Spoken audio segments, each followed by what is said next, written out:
먼저 루키 1번 문제 같이 한번 읽어봅니다. 시작. 성경 루키는 누가 언제 기록하였는가? 루키는 사사시대를 배경으로 하고 있습니다. 1장 1절에 보면은 사사들이 치리하던 때에 이렇게 돼 있어요. 그러니까 시대적 그 배경이 사사시대가 배경이 되어 있습니다. 그러기에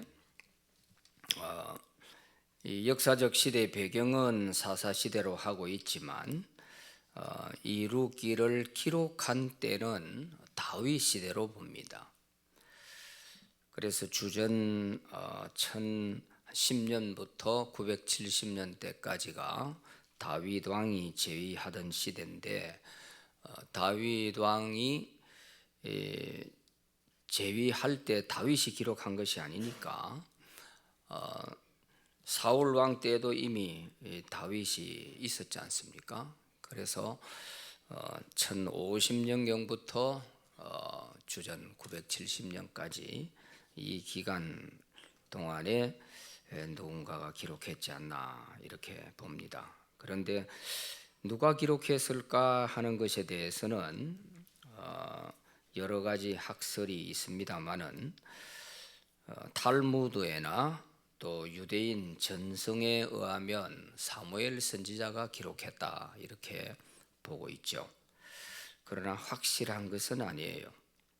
또 어떤 학자에 따라서는 다윗이 기록했다는 사람도 있고 또 여호수아가 기록한 거 아니냐, 또 더 뒤에 와서는 히스기야가 기록했을 것이다, 이렇게 저렇게 많이 추측성을 가지고 말을 하는 학자들도 있습니다만은, 그러나 어느 정도 그래도 유대인 전성을 보면 사무엘 선지자가 기록한 것일 것이다 이렇게 봅니다.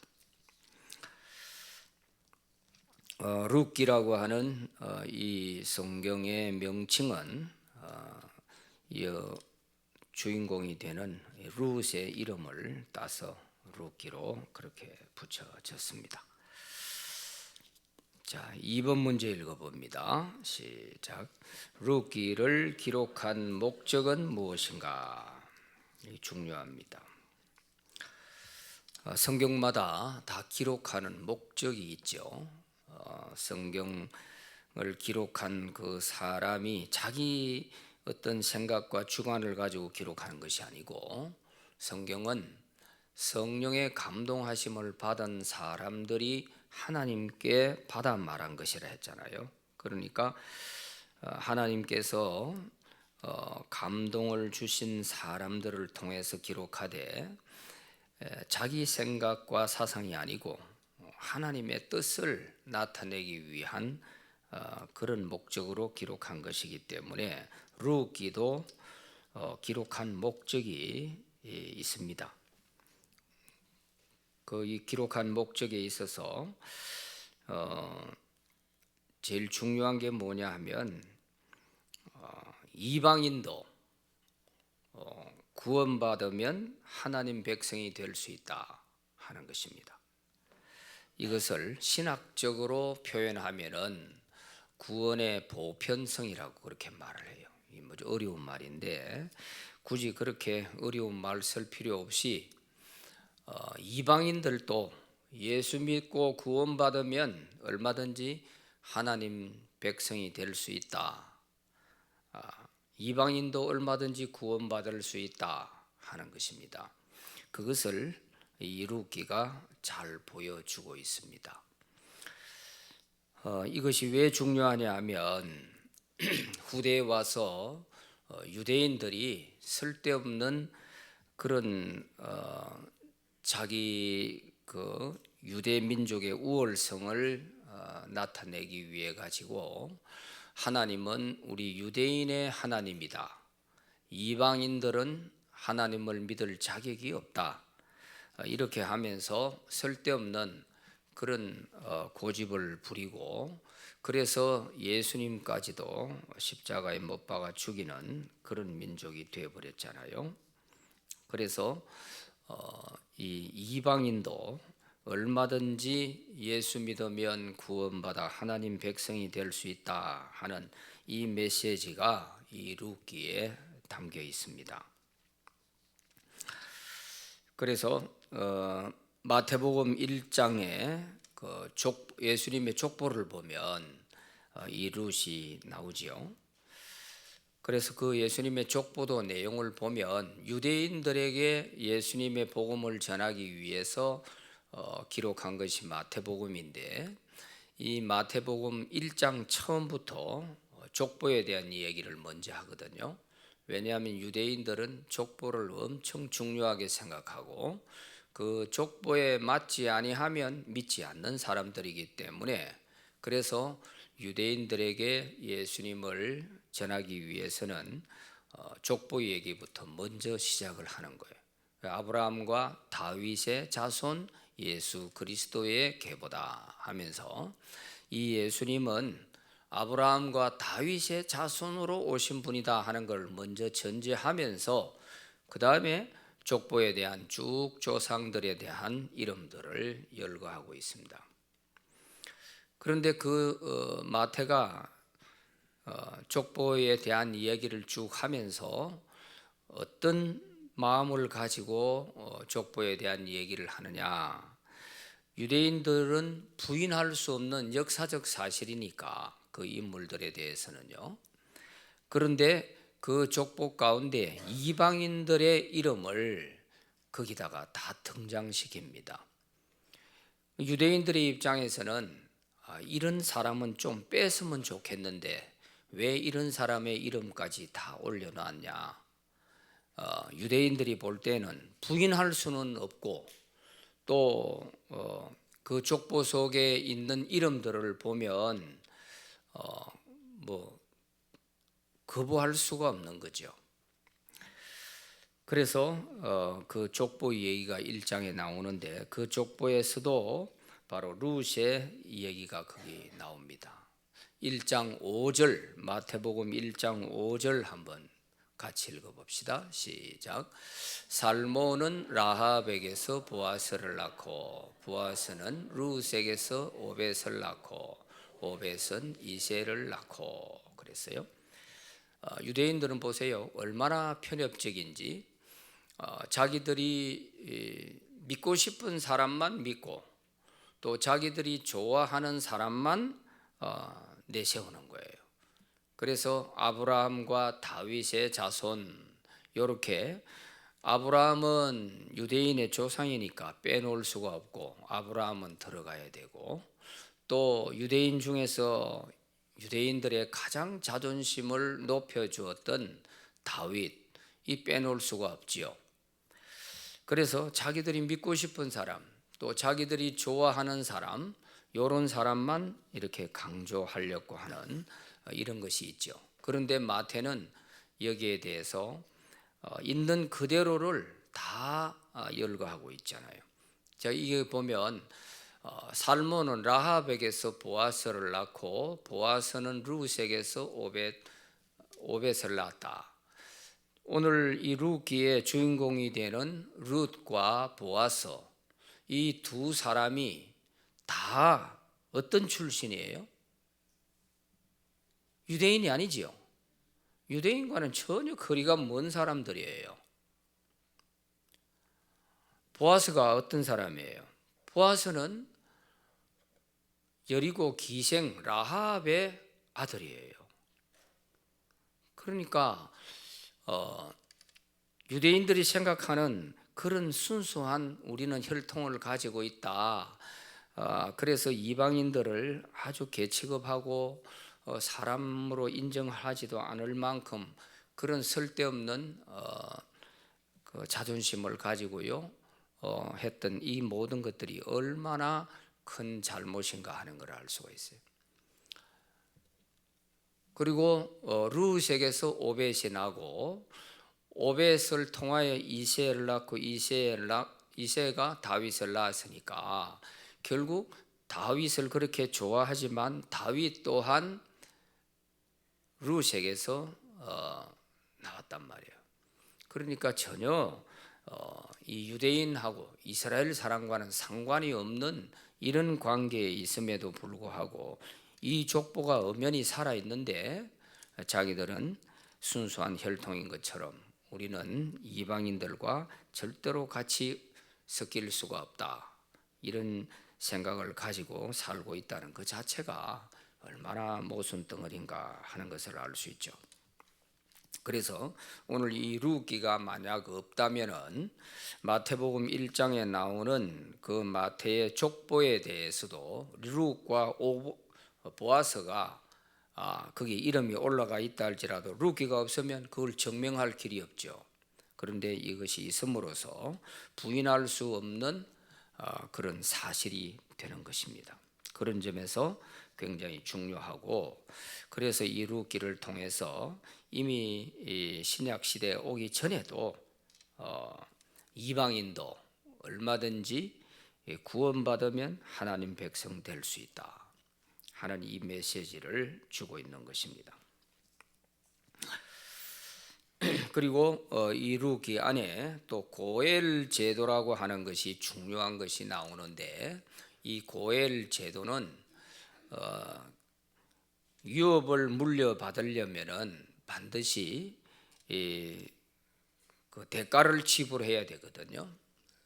그래서 이 고엘 제도를 통해서 장차 오실 예수 그리스도께서 우리 인간의 모든 죄를 대신해서 십자가에 그 죄값을 대신 지불해 주실 그런 고엘이 되신다 하는 것을 보여주고 있는 거예요. 그래서 신학적으로 대단히 중요한 그런 메시지를 룻기에서 담고 있다 하는 것입니다.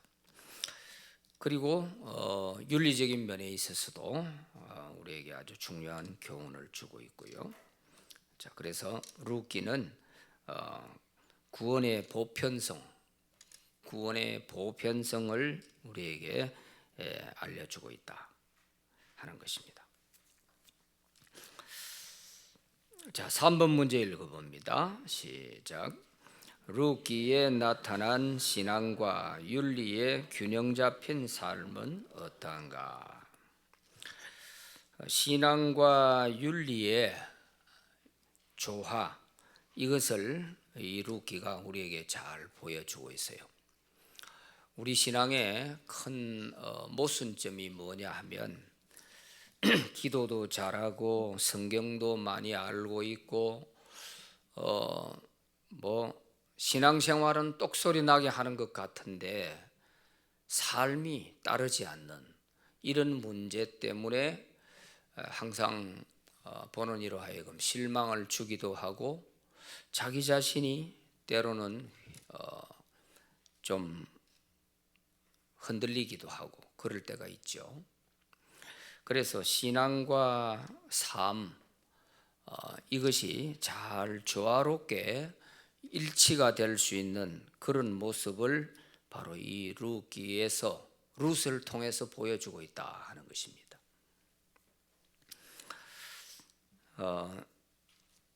신앙은 좋은데 윤리는 엉망이다. 이거는 그 신앙이 잘못된 것이죠.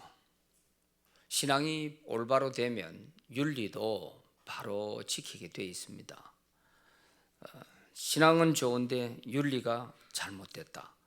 그거는 잘못된 신앙이라는 뜻입니다. 그래서 신앙과 삶이 일치되는 그런 모습을 이 룻기에서 잘 보여주고 있는데, 룻은 이스라엘 사람이 아니고 모압 이방 사람이지만은 그러나 그가 시어머니를 통해서 신앙을 배운 후에 그의 신앙은 아주 남달랐습니다. 그래서 이제 이별을 하는 장면에서도 어머니의 하나님이 내 하나님이 될 것이고 어머니의 백성이 내 백성이 될 것입니다. 죽는 것 이외에는 내가 어머니와 헤어지는 일이 없을 것입니다. 이럴 정도로 그의 신앙을 확실하게 고백을 하지 않습니까? 자, 이런 신앙을 가진 룻이 현실을 생각해 보면 다늙은 시어머니 따라가서 고생하고 살 이유가 있나? 그냥 어머니 돌아가라 할 때, 예, 어머니 돌아가셔서 건강하게 잘 사세요. 저도 친정으로 돌아가서 재혼해서 잘 살겠습니다. 하고 굿바이 하고 이렇게 헤어져 버린다면은 신앙과 삶에 대해서 우리가 어떻게 조화를 시킬 것이냐? 이 조화가 안 되는 거죠. 그러나 룻은 오로바처럼 돌아가질 않고 끝까지 그 다 늙은 시어머니를 모시고 또 그것도 자기 나라에서 사는 것도 아니고 낯선 이스라엘 땅으로 같이 와서 거기에서 시어머니를 모시고 산다 하는 이것은 그의 신앙만 좋은 것처럼 어머니의 하나님이 내 하나님이 될 것입니다 이렇게 하는 것이 아니고 그 신앙에 걸맞게끔 내가 믿는 그 하나님의 말씀에 따라서 부모를 공경하라 했으니 내가 어머니를 버리고 떠날 수가 없다. 그래서 그 하나님의 말씀에 순종하고 내가 어머니를 모시고 함께 가는 것이다 하는 이 삶을 보여주는 거 아니겠어요? 그러니까 신앙과 삶이 이렇게 조화가 잘 이루어지도록 이게 일치가 되어져야 되는데 이것이 그래 쉬운 것만은 아닙니다. 쉬운 것만은 아니에요. 그걸 가장 많이 느끼는 게 우리 가정에서 그걸 제일 많이 느끼지 않습니까? 교회 와서 말씀은 배우고 하지만 가정에 가서 사실 그 말씀을 지킨다는 것은 그게 참 쉽게 되질 않죠. 그렇잖아요. 아내는 남편에게 죽게 하듯 하라 그러고 남편은 아내를 사랑하되 예수님이 교회를 사랑하는 것처럼 목숨 내놓고 사랑해라 이렇게 하는데 이것이 가정에 가서 그게 그대로 지켜지냐 이 말이에요. 잘 안 되잖아요. 그것처럼 우리가 신앙과 이 생활 또 윤리 이것이 어느 정도 우리가 잘 조화를 이루느냐에 따라서 우리 삶이 그만큼 이제 성화되어 가는 것입니다. 말만 가지고 주여 주여 한다고 되는 게 아니고 신앙이 있는 만큼 그것이 우리 삶을 통해서 삶 속에 뿌리를 내리고 또 삶 속에서 그 신앙이 살아 있어야 되는 거죠. 자, 그런 점에서 이 룻기에 나타난 신앙과 윤리의 균형 잡힌 삶 이것을 우리에게 잘 보여주고 있다 하는 것입니다. 룻은 하나님에 대해서 전혀 몰랐지만 시어머니 나오미를 통해서 하나님을 알게 된 것이지 않습니까? 그렇다면 이 시어머니 나오미가 룻에게 또 두 며느리에게 어떤 신앙의 삶을 보여줬기에 이 룻이 마지막에 끝까지 이렇게 시어머니를 버리지 않고 함께 따라올 수 있었던가? 이것은 구체적으로 나오미가 뭐 이렇게 했다는 것은 나와 있지 않지만 나오미의 그 인품이나 삶을 볼 때는 충분히 우리가 짐작이 될 수 있어요. 나오미가 이 며느리들에게 그야말로 하나님을 믿는 사람으로서 좋은 모습을 많이 보여줬던 것입니다. 그러니까 마지막에 어머니를 끝까지 따라가겠다고 하는 것이지 그러지 못하고 만약에 상처를 좀 많이 주었더라면 이 룻이 시어머니를 따라가겠습니까? 어머니하고 나하고는 여기까지인 것 같습니다 하고 여기서 아마 굿바이 하고 헤어졌을 거예요. 그렇지만 어머니를 버릴 수 없을 만큼 자기에게 하나님을 가르쳐주고 또한 어머니가 우리에게 그 하나님을 믿는 사람으로서 보여주었던 그러한 아름다운 모습, 그것을 결코 룻이 잊어버릴 수가 없는 거지요.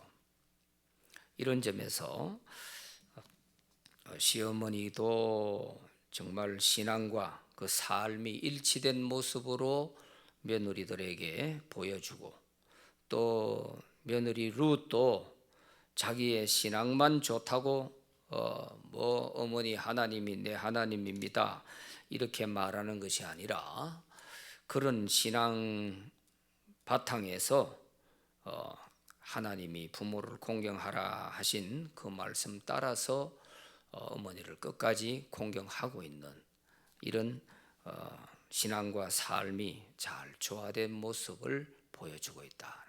이게 어디에서? 가정에서 이게 다 이루어졌던 것입니다. 이 점에서 우리가 좀 깊이 이 룻기를 묵상할 때 시어머니의 입장에 있는 사람은 나오미를 묵상하면서 내가 이제 세상 떠날 얼마 안 남았는데 이 며느리들에게 내가 보여준 시어머니의 모습은 어떤 모습이었을까? 나오미처럼 정말 이런 모습을 내가 며느리에게 보여줬나? 내가 아마 천국 갈 때 며느리가 정말 눈물이라도 한번 흘릴까? 아이고 이제 시어머니 이제 가셨으니까 정말 이제 내 세상이 왔구나 이렇게 될 것인가? 여러 가지 생각을 많이 할 수 있잖아요. 여러 가지 생각을. 그러니까 우리가 그래 아직도 우리 삶의 기회가 남아 있다는 것은 회개할 기회가 남아 있다는 것이고 반성할 수 있는 기회가 남아 있다는 것이니까 희망이 있는 거죠. 그래서 시어머니의 입장에서는 나오미를 묵상하면서 내가 며느리들에게 어떻게 했나 하는 것을 돌아보고, 또 며느리의 입장에 있는 사람은 룻을 묵상하면서 내가 과연 시어머니를 이렇게 모실 수 있을까? 정말 아무것도 없는 시어머니 끝까지 내가 이렇게 하면서 나는 룻처럼 그렇게 모실 수 있을까? 이거 한번 생각해 보고, 또 우리가 하나님을 믿는 사람으로서 나는 정말 신앙과 삶이 어느 정도 그 갭을 좁힐 수 있나, 정말 깊이 묵상할 그런 제목들이 이 룻기 속에 많이 있습니다. 자, 그래서 신앙과 윤리의 균형 잡힌 삶, 이것을 우리에게 보여줄 뿐 아니라 우리 또한 신앙과 이 삶이 일치된 삶을 살도록 하나님이 요구하고 있기도 하는 것입니다. 자, 4번 문제 읽어봅니다. 시작. 나오미의 가족이 이방 지역 모압으로 이주한 이유는 무엇인가? 자, 1절 말씀에 보니까 나오미의 가족들이 모압으로 이주를 하게 된 이유가 뭐예요? 흉년이 들어서 이주한 거예요. 베들레헴 이스라엘 땅에 살기 좋은데 심심해가지고 모압으로 이사 간 게 아니고 흉년이 들어서 살기가 어려우니까 흉년이 들지 아니하고 그래도 살기가 괜찮다는 모압으로 가게 된 거죠. 이스라엘 땅을 벗어나는 겁니다. 그것은 하나님이 이스라엘 백성들에게 주신 약속의 땅을 벗어난 거죠. 약속의 땅을요. 그래서 큰 틀에서는 이 약속의 땅을 벗어난다고 하는 이것 자체가 좋지 않은 것이고, 또 이방 지역으로 믿는 사람이 간다는 것도 또한 이 위험한 일이고 그런 것을 보여주고 있어요. 자, 여기에 흉년이 들어 그랬는데 흉년이 들어서 모압으로 갔다고 했는데 이 흉년은 뭐 가뭄이 들거나 농사가 안 돼 가지고 그래서 간 것이 아니고 여기에 흉년은 전쟁으로 인하여서 이렇게 살기가 어려운 그런 흉년을 말합니다. 요 흉년이 사사 시대를 배경으로 하고 있으니까 사사 시대에 보면 가장 흉년을 잘 묘사하고 있는 것이 기드온 때입니다. 사사 기드온 때. 그래서 이 루기가 사사 시대 기드온 시대를 배경으로 하고 있는 것이다 이렇게 보는 이유가 바로 거기에 있습니다. 자, 사사기 6장 1절부터 6절까지 말씀을 한번 보면서 이해를 좀 했으면 좋겠어요. 사사기 6장 1절부터 6절까지 거기 내용을 한번 보겠습니다. 자, 1절 이스라엘 자손이 또 여호와의 목전에 악을 행하였으므로 여호와께서 7년 동안 그들을 미디안의 손에 넘겨주시니 미디안의 손이 이스라엘을 이긴지라. 이스라엘 자손이 미디안으로 말미암아 산에서 웅덩이와 굴과 산성을 자기들을 위하여 만들었으며 이스라엘을 파종한 때면 미디안과 아말렉과 동방 사람들이 치러 올라와서 진을 치고 가사에 이르도록 토지소산을 멸하여 이스라엘 가운데에 먹을 것을 남겨두지 아니하며 양이나 소나 나귀도 남기지 아니하니 이는 그들이 그들의 짐승과 장막을 가지고 올라와 메뚜기 떼같이 많이 들어오니 그 사람과 낙타가 무소함이라. 그들이 그 땅에 들어와 멸하려 하니 이스라엘이 미디안으로 말미암아 궁핍함이 심한지라. 이에 이스라엘 자손이 여호와께 부르짖었더라. 아멘. 미디안 사람들이 이스라엘 백성들이 농사를 지어 놓으면 추수 때만 되면 마치 메뚜기 떼처럼 몰려와 가지고 추수해 놓은 곡식들을 다 가져가 버리는 거예요. 그러니까 이스라엘 사람들은 맨날 농사는 짓는데 먹을 것은 없고 궁핍에 시달리는 겁니다. 그래서 그 6절에 미디안으로 말미암아 궁핍함이 심한지라 그랬어요. 그래서 하나님께 부르짖었다 그런 말을 볼 수 있어요. 그러면 미디안 사람들 때문에 이렇게 궁핍에 시달리고 어려움을 당한 것이 7년이나 돼요. 7년. 한 해 두 해가 아니에요. 가뭄이 들어도 그저 한 해 두 해 정도 가뭄이 드는 것이지 7년 동안 그렇게 가뭄이 들지 않잖아요. 자, 1절에 보면 7년 동안 미디안이 그들을 괴롭혔다고 그랬는데 왜 미디안이 이스라엘을 이렇게 괴롭혔느냐?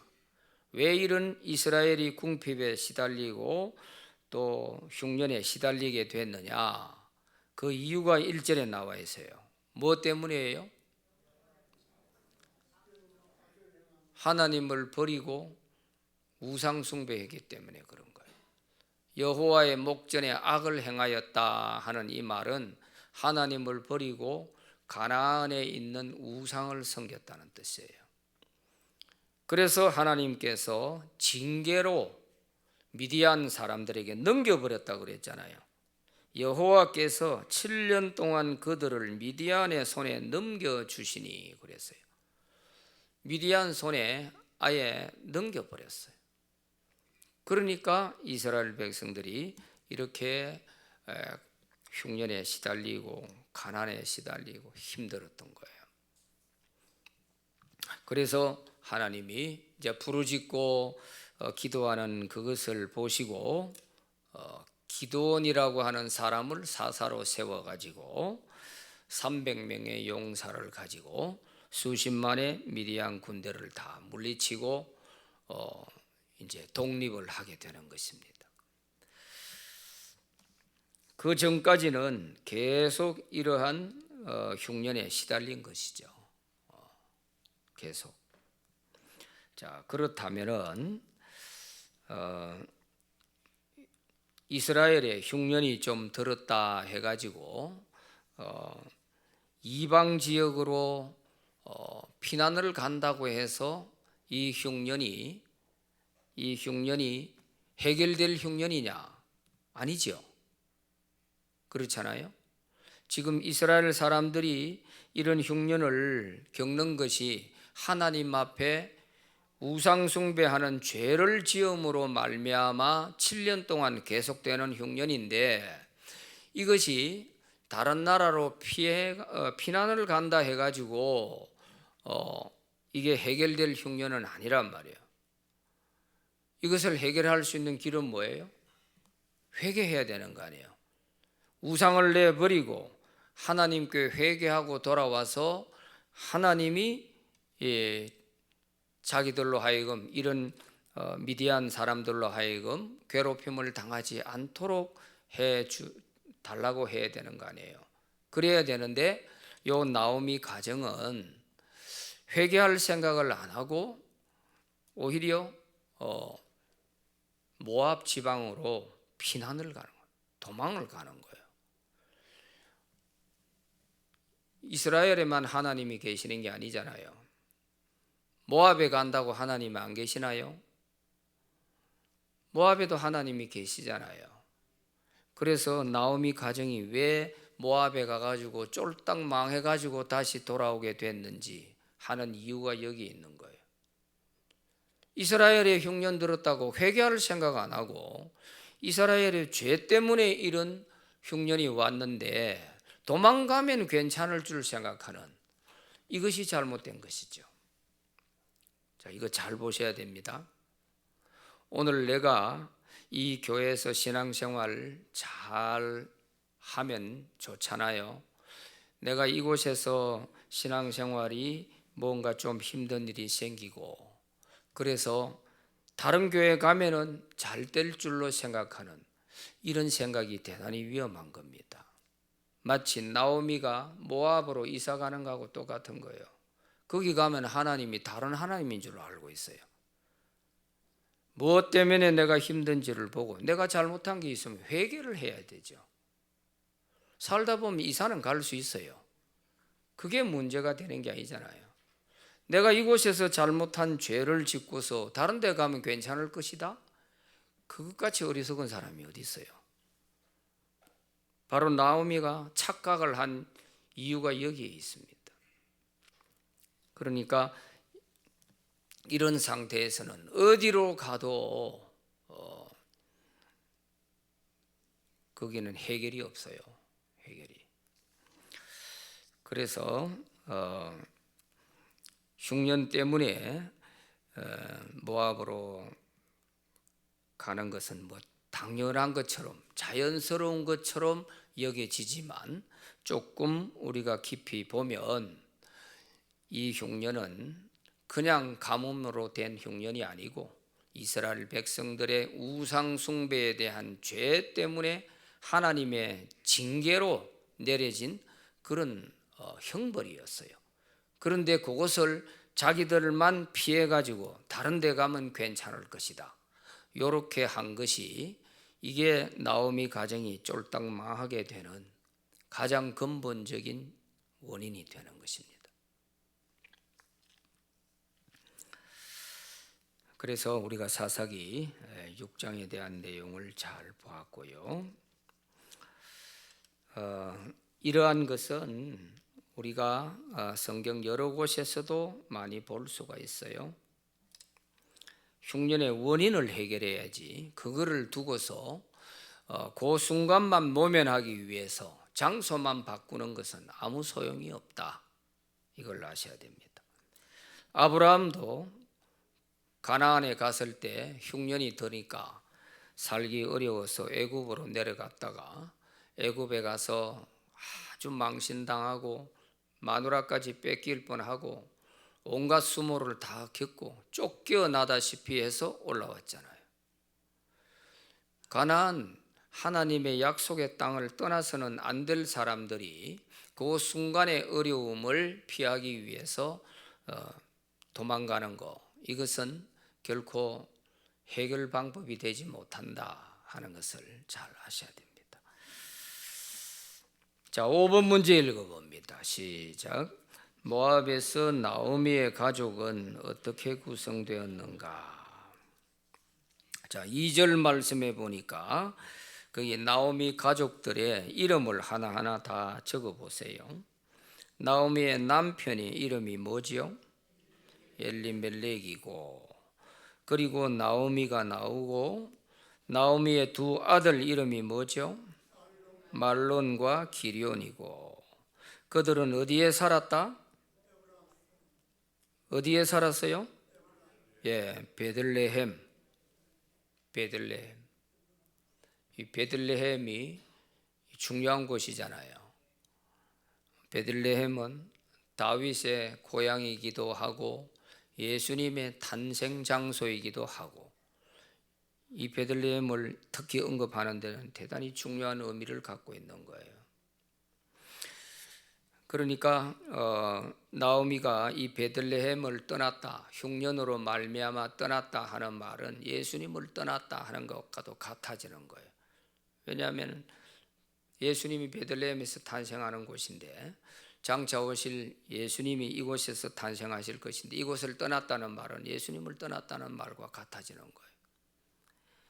그래서 우리가 아무리 어려워도 주님을 버리고 떠나가 가지고는 답이 없습니다.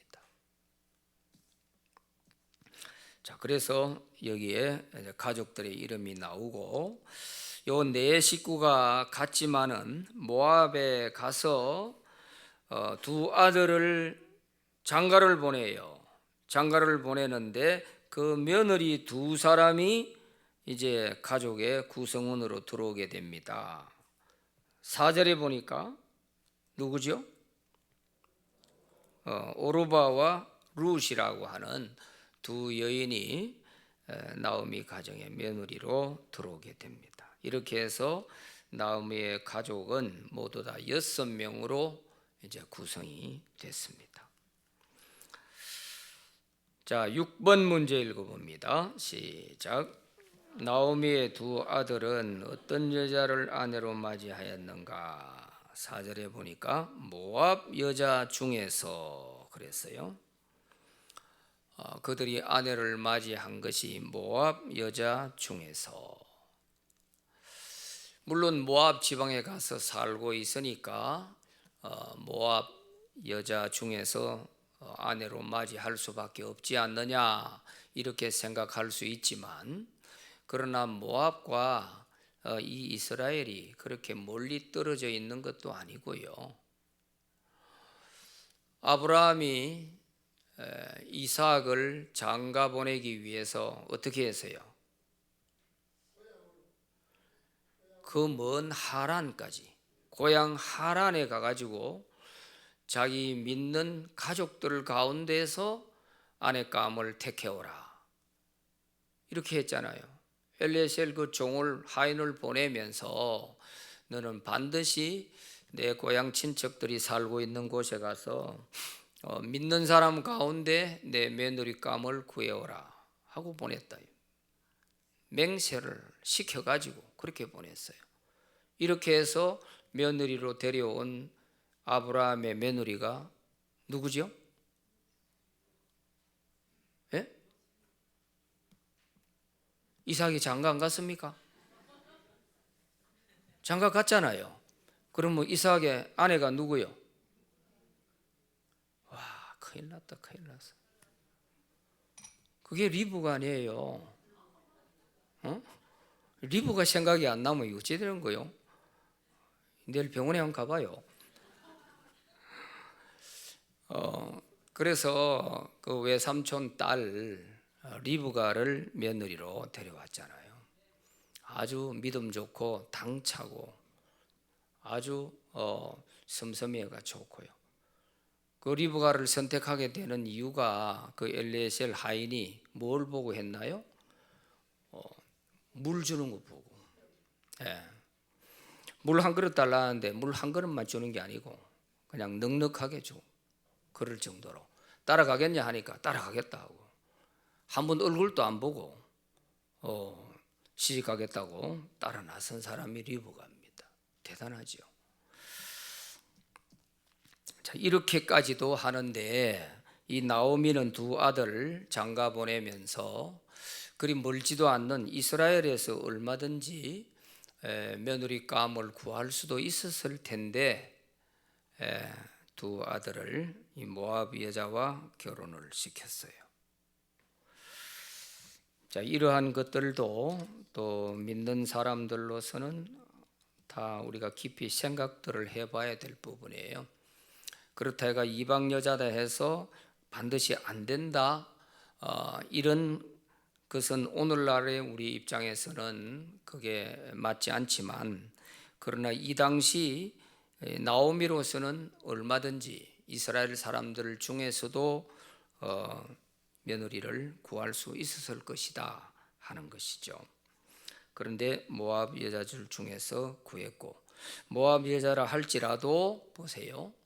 이 모압 여자라 할지라도 신앙을 잘 가르쳐 가지고 확실한 신앙이 들어가게 만들어 놓으니까 모압 여자도 이스라엘 사람이 되잖아요. 그걸 보여주는 거예요. 하나는 돌아갔지만 룻은 신앙이 제대로 들어가니까 그가 하나님의 백성이 되고 또 아들보다 더 나은 그런 효부 며느리가 됐잖아요. 이게 중요한 거예요. 그 신앙을 가르치지 않았더라면 그냥 모압 여자로 이스라엘 집에 잠시 와서 살다가 그저 때가 돼서 다시 모압으로 돌아가 버리는 오르바 같은 사람이 되고 말았을 거예요. 그런데 신앙이 들어가니까 모압 사람도 이스라엘 사람이 되는 거예요. 중요한 거예요.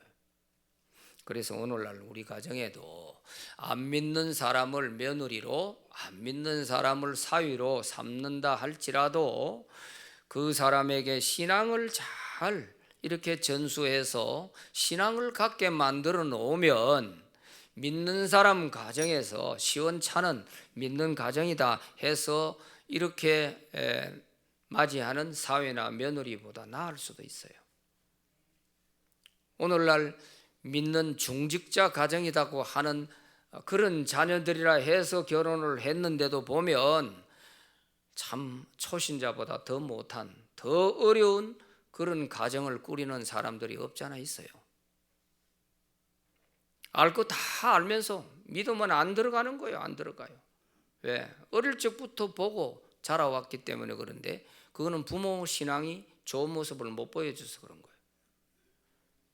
이게 참 큰 문제입니다. 우리 오래 믿은 사람들은 특별히 이제 정말 우리가 남아있는 과제는 자녀들에게 세상 떠나기 전에 정말 이 나오미처럼 좋은 신앙의 삶의 모습을 보여주고, 내가 세상 떠나도 이 자녀들이 우리 부모님처럼 나도 그렇게 살아야겠는데, 그래서 내가 교회를 떠날 수 없고 하나님을 떠날 수 없는데, 이런 자녀로 만들어 놔야 돼요.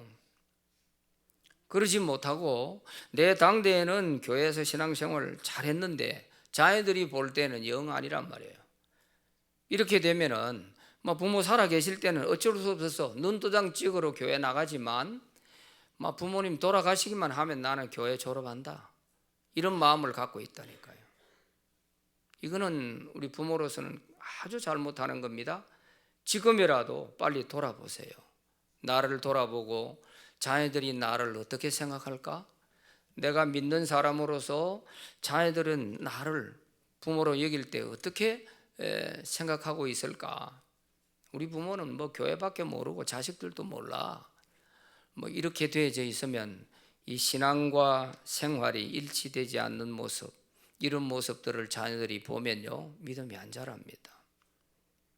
지금이라도 우리 남은 인생에서 정말 자녀들에게 보이지 않는 큰 유산, 바로 이 신앙의 유산을 잘 물려줄 수 있도록 작업을 해 나가시기 바라요. 이거 못하면 실패합니다.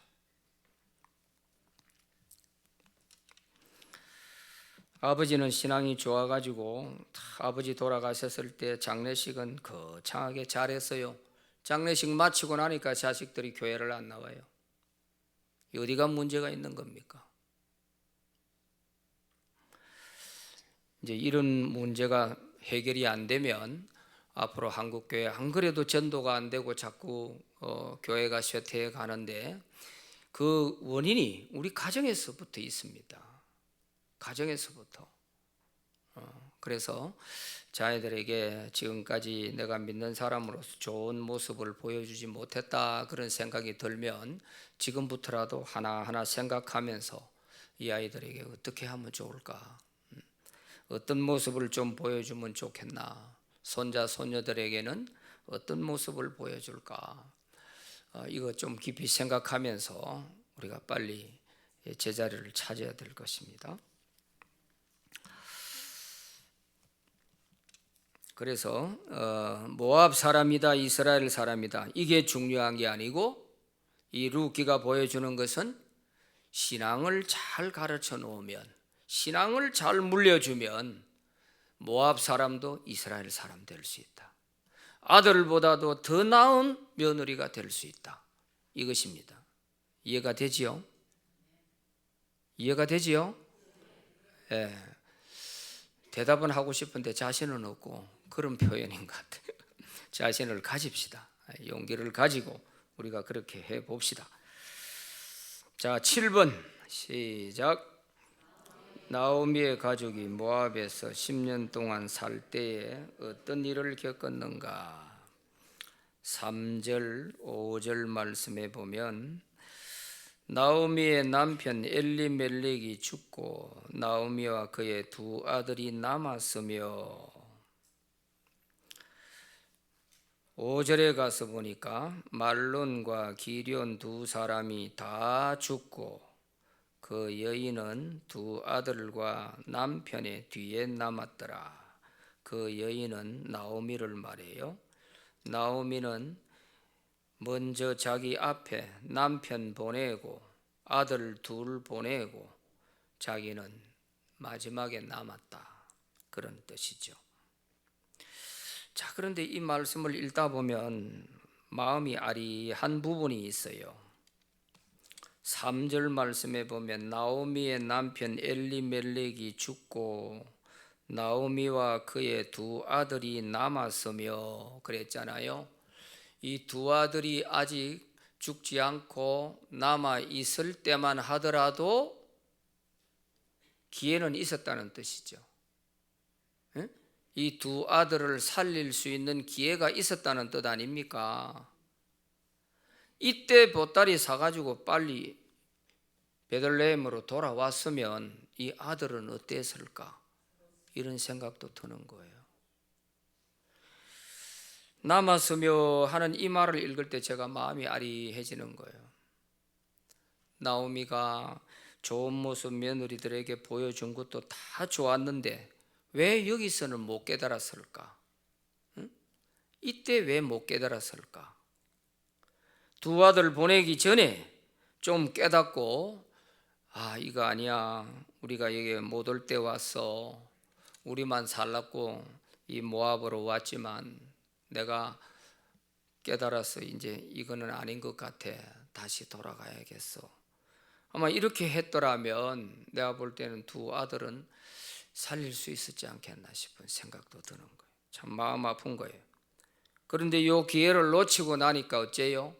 남편 세상 떠나고 난 뒤에 거기에서 더 뿌리를 내리고 살렸고 두 아들을 결혼을 시키는 겁니다. 모압 여자와 결혼을 시켜요. 그래서 잘 됐으면 좋은데 결혼은 했는데 자녀도 없는 사이에 두 아들이 먼저 다 가버리는 거예요.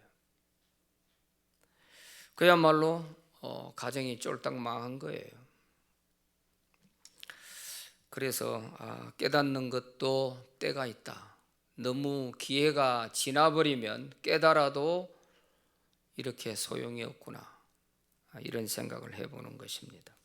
그래서 회개도 다 기회가 있는 겁니다. 물론 회개는 언제 해도 하면 되겠지만 기회를 놓치고 나면 그만큼 손해가 많아지는 거예요. 그래서 빨리 하루라도 깨닫고 회개할 거는 회개하는 것이 좋아요. 그거 미루어 가지고 회개를 미루어 두었다가 좋은 일은 하나도 없습니다. 자, 그래서 10년 동안 살면서 10년쯤 그랬어요. 4절에 보면 거주한 지 10년쯤.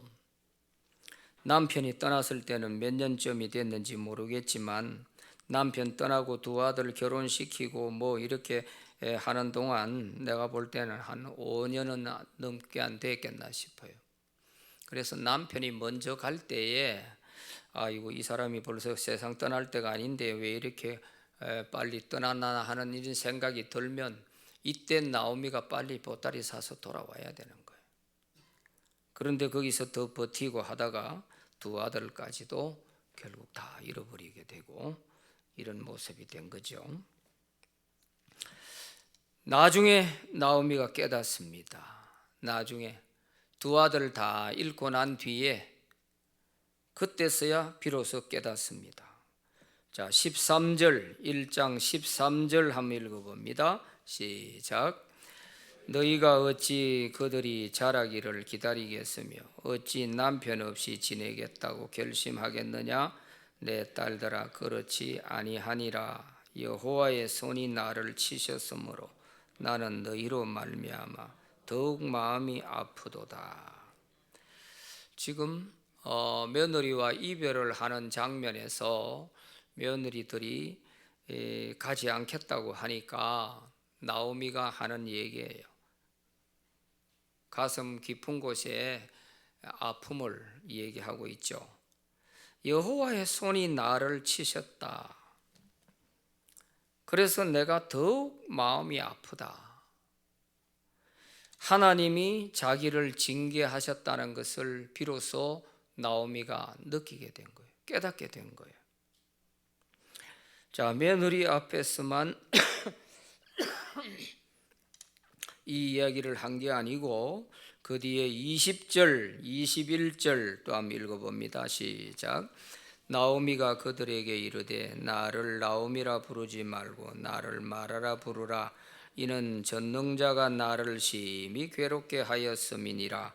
내가 풍족하게 나갔더니 여호와께서 내게 비어 돌아오게 하셨느니라. 여호와께서 나를 징벌하셨고 전능자가 나를 괴롭게 하셨거늘 너희가 어찌 나를 나오미라 부르느냐 하니라. 이것은 이스라엘에 돌아와 가지고 이스라엘 사람들이 나오미를 환영해 주는 자리에서 나오미가 왔다 이래하니까 나를 나오미라 하지 말고 마라라 불러라. 나오미라는 뜻은 즐거움, 기쁨이라는 뜻이죠. 그러나 마라라는 뜻은 쓰다, 괴롭다 그런 뜻이거든요. 고통스럽다 이런 뜻이잖아요. 그러니까 나는 쫄딱 망하고 돌아온 사람이고 나는 하나님께 징벌을 받고 돌아온 사람인데 내가 어떻게 나오미가 될 수 있냐. 나를 말하라고 해라. 자기의 잘못된 것을 자기가 모압으로 간 것에 대해서 깊이 이제 후회하는 거죠. 내가 이래서 안 갈 길 갔다가 하나님께 벌 받고 이렇게 쫄딱 망해서 돌아왔다. 그 얘기 아닙니까? 그래서 우리 인간은 누구나 다 실수도 할 수 있고 잘못도 할 수 있습니다. 그러나 빨리 깨닫는 것이 중요합니다. 때를 놓치지 않고 조금이라도 빨리 깨달으면 그만큼 건지는 것이고 나오미처럼 한 단계 더 늦어버리니까 두 아들까지 잃는 이런 불행이 오게 되는 겁니다.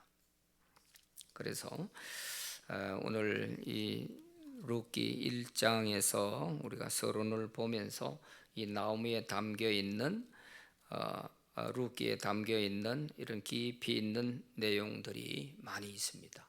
이제 우리 서론을 했으니까 다음 시간에 하나하나 좀 깊이 있게 한 절 한 절에 담긴 그런 의미들을 또 우리가 살펴보면서 또 은혜 받기를 원합니다. 오늘 모압 사람도 하나님을 믿으면 구원받을 수 있고 하나님의 백성도 될 수 있다.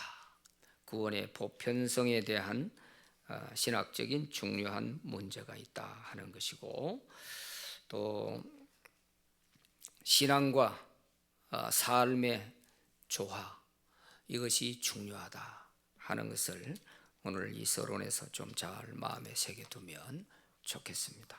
우리는 모두가 다 정말 잘못은 할 수 있고 실수도 할 수 있지만 빨리 깨닫고 하나님께 회복하는 그런 저와 여러분 다 되시기 바랍니다.